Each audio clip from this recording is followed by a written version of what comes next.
Hi business sisters, welcome to this new video. INR மிகவும் வருத்தப்பட விஷயமாக இருக்கிறது. 96.53 லைஃப் டைம் லோ 96.43 வரைக்கும் நீங்க வந்திருக்கு. அதை பிரேக் பண்ணிட்டு 100 நோக்கி போய் கொண்டிருக்கிறது. ஏற்கனவே இன்ஃபிளேஷன் டேட்டா வந்தது, மோசமா இருந்தது. இப்போ ஐஎன்ஆரும் வீக்கா இருக்கு. விலைவாசி அதிகம், மணி வேல்யூ மணி ருப்பி பண மதிப்பு மோசமா இருக்கு.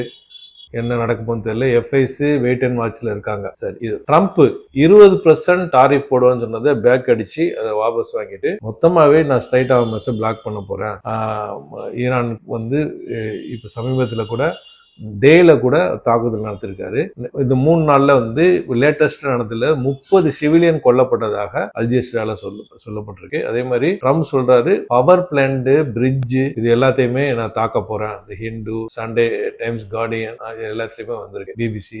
அன்லஸ் ரெசியூம் டாக், அதாவது பேச்சுவார்த்தைக்கு வராட்டி இதை நான் பண்ணுவேன் அப்படின்னு சொல்றாரு. ஏற்கனவே குழந்தைங்களே கொண்டவங்க இல்லை இவங்க, 120 ஸ்கூல்லயே போட்டு சாவடிச்சவங்க, எங்க வேணாலும் பண்ணுவாங்க. இதை பெருமையாகவும் சொல்லுவாங்க, நான் அங்க அடிச்சோம் அப்படின்னு. சரி, இப்போ வந்து ஈரான் வந்து திருப்பி த்ரெட் பண்ணது, எல்லா டேங்கரையும் நாங்க பிளாக் பண்றோம், எதுவுமே நிம்மதி பண்ண முடியாது. அதாவது எனர்ஜி ஃபார் ஆல் இல்லாட்டி நன் ஆர் நான் இனிஷியேட்டிவ்ல வந்திருக்கு. அதே மாதிரி இந்த நான் ஏற்கனவே சொன்ன மாதிரி யூஎஸ் வந்து டே டைம்லயும் லான்ச் பண்ணிருக்கு. ஐஆர்ஜிசி வந்து யூஎஸ் உடைய பேசிஸ் எல்லாம் நான் அடிக்கிறோம்னு சொல்லிட்டு கிளைம் பண்ணிருக்கு. இது ஃபாக்ஸ் நியூஸ், ஏபிசி நியூஸ்ல வந்திருக்கு. இது எப்படி இருக்க, ட்ரம்ப் வந்து ரஷ்யா மேல இந்தியாவுக்கு 500% தாரிஃப் அதை பேக் பண்றாரு. இது என்டிடிவில வந்திருக்கு. இது ஒரு பிரச்சனை நமக்கு இந்தியாவுக்கு இருக்கு. அதே மாதிரி ரஷ்யா உக்ரைன் போர் மிக மோசமா போயிட்டு இருக்கு. பாலாஸ்டிக் மிசைல் வச்சு அடிக்கிறது. அந்த மிசைல வந்து ஷீல்டு, யூரோப்பியன் யூனியன் அந்த ஷீல்டு எப்படி பண்ணலாம் பத்தி பேச்சுவார்த்தை போயிட்டு இருக்கு. சரி, இப்போ வந்து Iran was டிசிசிவ் response after US strike killing civilian. இது டைம்ஸ் ஆஃப் இந்தியால வந்திருக்கு. இது எல்லாமே வார் பிரச்சனை. ஆயில் ஏறிட்டு இருக்கு. கோல்டு வந்து வாட்ச் பண்ணது கீழே இன்னும் ஃபர்தரா ஃபாலோ ஆகுமான்னு சொல்லி மார்க்கெட்ஸ் வந்து எல்லாமே ஒரு பேனிக் சிச்சுவேஷன்ல இருக்கு. எல்லாத்துக்கும் காரணம் ட்ரம்ப், ஈரான். சரி, இங்க சைனா எக்கானமிக் வந்து மிகப்பெரிய வீழ்ச்சி வந்திருக்கு. அதாவது growth falls sharply, missing target பிபிசில வந்திருக்கு. சைனா ஜிடிபி வந்து 4.3%, ப்ரீவியஸ் வந்து 5%. சோ இது சைனாக்கே இந்த பிரச்சனைடா, மற்ற கண்ட்ரிஸ் என்னங்கிறது கேள்விக்குறி. அடுத்தது யூஎஸ் உடைய பிபிஐ டாட்டா இப்போ கொஞ்ச நேரத்தில் 6 மணிக்கு வர வேண்டியிருக்கு. அது 6 மணிக்கு நமக்கு தெரிய வரும். மார்க்கெட் மற்ற மார்க்கெட்ஸ்ல எப்படி இது பண்ண சொல்லி கனடாவுடைய இன்ட்ரெஸ்ட் ரேட்டு, க்ரூட் ஆயில் என்ன வர வேண்டியிருக்கு. இது எப்படி இருக்க, நம்ம மார்க்கெட்ஸ்ல உள்ள சில நியூஸ் என்னன்னா, கேபினெட் கிளியர் பண்ணிருக்கு 1.2 lakh crore semiconductor 2.0 deeper India semiconductor ecosystem. அதே மாதிரி செபி வந்து may overhaul equity derivative system, less margin for define risk, incentive for 1 year future option contracts. இது F&O செக்டருக்கு இது ஒரு பாசிட்டிவான நியூஸா இருக்கு. அதே மாதிரி கேபினெட் வந்து அப்ரூவ் பண்ணது mobile phone manufacturing scheme with layout of 62,500 crore. இது ஒரு பாசிட்டிவ் நியூஸ் மொபைல் போன் கம்பெனிகளுக்கு. அப்புறம் பதாஞ்சலி வந்து இன்னைக்கு ஃபால் 17%, 1.5% ஈக்விட்டி கை மாறினதுனால 195 கோடி கை மாறினதுனால சொல்லப்படுது. சரி, ஃபுட்பால் பத்தி சின்ன ஒரு கான்ட்ரவர்சி இதை பார்த்துட்டு நம்ம மார்க்கெட்டுக்குள்ள போயிடலாம். அதாவது பிரான்ஸோட ஒரு அபிஷியல் சொன்னாரு, உங்களுக்கு வேற ஆளே இல்லையா எம்பாப்பே விட்டா அப்படின்னு சொல்லிட்டு. இது ரேக்சிஸ் கமெண்ட் பண்ணாரு. அது மட்டும் இல்லாம மெஸ்ஸி வந்து 8 கோல் அடிச்சு கோல்டன் பூட்டுக்கு ரெடியா இருக்காரு. இதே எம்பாப்பேயும் கோல்டன் பூட்டுக்கு ரெடியா இருக்குல்ல, மனசளவில் அவர் பாதிக்கப்பட்டிருக்கிறாருங்கிறது உலகத்துல கருத்து. நேத்து நடந்த மேட்ச்ல வந்து செமிஃபைனல்ல மொத்தமே 14 டச், பாலே 90 நிமிஷம் 12 டச் தான் எம்பாப்பேக்கே வந்தது. அதுல 12 டச் பாஸ் பண்ணிட்டாரு சக்சஸ்ஃபுல்லா, 2 மிஸ் ஆச்சு. 3 கோல் ஸ்டார்ட் பண்ணாரு, 1 மட்டும் தான் நேர கோல், பாக்கி 2மே ஆஃப் சைடு. இது ஒரு கான்ட்ரவர்சியா தான் இருக்கு. இது இல்லாம பெனால்டி கோல் கொடுத்தாங்க ஸ்பெயினுக்கு, அதுவும் கான்ட்ரவர்சி. ஏன்னா மேல இருந்து வந்த பால எமல் வந்து இந்த கையில பட்டிருக்கு. அதை வந்து ரெஃபரி பார்க்கல, வார்ல கவனம், அதையெல்லாம் இக்னோர் பண்ணிட்டு தொடையில பட்டதுக்காண்டி இது பெனால்டி கோல் கொடுத்து அதை அடிக்க வச்சிட்டாங்க. அப்பவே உங்க மனசு லெவல தாழ்ந்துட்டாங்க. ஒழுங்காவே பிரான்ஸ் வந்து ஒரு செமிஃபைனலுக்குள்ள ஆட்ட மாதிரி ஆடல. கடைசியில ஸ்பெயின் ஜெயிச்சிட்டாங்க. இப்ப கோல்டன் பூட்டுக்கு வந்து மெஸ்ஸி இன்னும் ஒரு கோல் போட்டாருன்னா அவர் வாங்கிட்டு போயிருவாரு.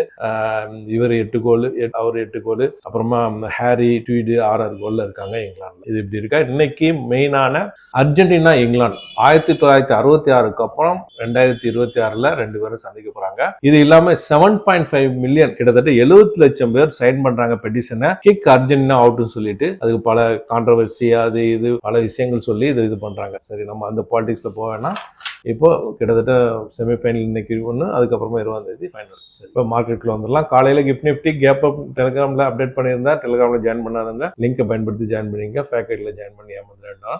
Yesterday close 24,052. இன்றைய ஓப்பன் 5 மினிட்ஸ் கேண்டில் மாற்றிடுறேன். இன்றைய ஓப்பன் 24,085, 30 பாயிண்ட்ஸ் அப்பாச்சு. 9.15 ஒரு லோ கிரியேட் பண்ணிச்சு. 24,218, 150 பாயிண்ட்ஸ் காமன் நேரத்துல மடன்னு ஏறிடுச்சு. 150 பாயிண்ட்ஸ் ஏறிட்டு அப்புறமா 3 மணி நேரமா 12:30 மணி வரைக்குமே 24, 170 to 200 பல தடவை மேல கீழே அடிச்சுட்டே இருந்தது. திடீர்னு ஒரு பேனிக்கா கீழே விழுந்தது பாருங்க. ஒரு 12:30க்கு 12:55க்கு 24,010 வரைக்கும் 200 பாயிண்ட்ஸ் அபாண்டு கீழே விழுந்து கடைசியில அந்த இடத்துலயே 24,073 க்ளோஸ் ஆச்சு. அதாவது இன்னைக்கு ஓப்பன் 24,085, க்ளோஸ் 24,078. அவ்வளவுதான். இன்னைக்கு ஓப்பன் 24,000 டே கேண்டில் மாத்திடுறேன். இதுதான் ஒரு டோஜி கேண்டில் போட்டுக்கு இந்த ரவுண்ட் கிட போட்டதா. இதை உடைச்சிட்டு போகாத வரைக்கும் மார்க்கெட் இதே இடத்துல தான் சுத்திட்டு இருக்கும். அதுக்கு காரணம் Trump, FI and global market and மற்ற டேட்டாஸ் எல்லாமே இருக்கு. ஐஎன்ஆர் வீழ்ச்சி, பல காரணங்கள் இருக்கு. ரைட்டா, இந்த கேண்டலுடைய இது சொல்லிடலாம். Open 24,085, high 24,220, low 24,010, close 24,018, 210 points doji candle போட்டிருக்கு.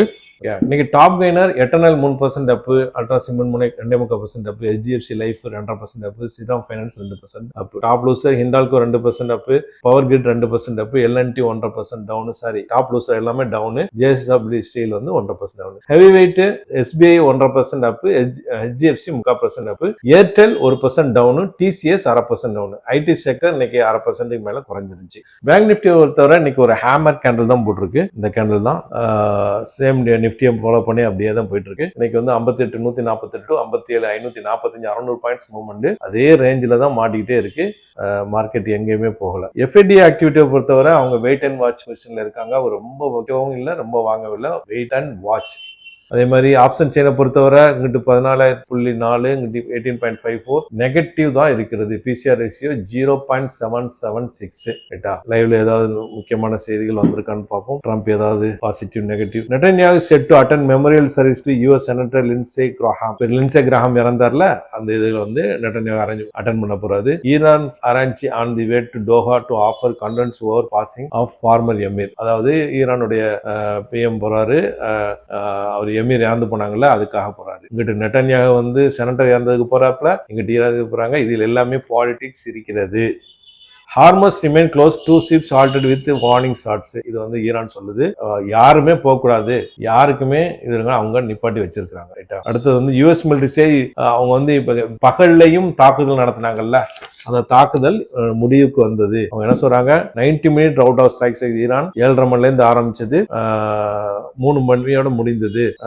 நாங்க தாக்குதல் நடத்த வேண்டிய இடத்துல தாக்குதல் நடத்திட்டோம் அப்படின்னு சொல்றாங்க. அப்புறம் Qassam brigades special forces commanders killed in Gaza, Israel army சொல்லுது. அப்புறம் security update Iran rams deadly Hormuz strike, ஹார்மோஸ்ல அப்படியே சிப்பங்களா நின்று இருக்க மாதிரி இருக்கு. திஸ் வார் வாஸ் அன்னெசரி அப்படின்ற ஒரு அனாலிசிஸ் சொல்றாப்ல. GCC condemns Iran attacks. GCC condemn பண்ணுது Iran attack. Iran hangs man convicted the role in January protection. அவர் தூக்கு தண்டனை கொடுத்திருக்காங்க. Israel central bank chief says next government must halt rise in டெப்ட். US இதான் இது மாதிரி இதான் போயிட்டு இருக்கு. ரைட்டா, இப்போ டெக்னிக்கல் அனலைஸ் பார்த்துடலாம். எஸ், இந்த இடம் தான் கிட்டத்தட்ட ஒரு 1.5 மாசமாக இங்கே சுத்திக்கிட்டே இருக்கிறது. இதுக்கு காரணம் நம்ம சொல்லியாச்சு. இப்பொழுது ட்ரம்ப் திடீர்னு வெளியில சொன்னார், எஸ் ஈரான் கூட முடிந்தது. அதே மாதிரி நம்ம மணி கொஞ்சம் அப்ரிஷியேட் நடந்தது. அப்புறம் எஃப்ஐஸ் பம்ப் பண்றாங்க. இந்த நிகழ்வுகள்லாம் நடக்கும்போது மார்க்கெட் மேல போகலாம். இந்த வீடியோ பயனுள்ளதா இருக்குன்னு நம்புறேன். மற்றவங்களுக்கு ஷேர் பண்ணுங்க. புதுசா பார்க்க சப்ஸ்கிரைப் பண்ணி பெல் ஐகானை கிளிக் பண்ணிக்கங்க. தேங்க்ஸ் ஃபார் வாட்சிங்.